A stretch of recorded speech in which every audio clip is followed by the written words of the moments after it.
Canvy a máme biele pozadie. Pôjdeme si vytvoriť fotografiu tzv. Rozdelenú alebo s rozdeleným efektom.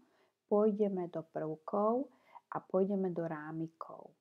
A v tých rámikoch si nájdete takú rozdelenú fotku pod niekto to má pod papierom, niekedy to býva v tej neplatenej verzii pod rámikami, skúste hľadať. Čiže roztiahneme si ten rámik na celé pozadie a vyberieme si fotografiu. Vyberte si buď svoju, mne to veľmi dobre fungovalo osobne, keď som ponúkala svoju službu, že mala som svoju fotku s natiahnutou rukou, ale samozrejme môže to byť s balónikami, s kvetmi, čo len chcete.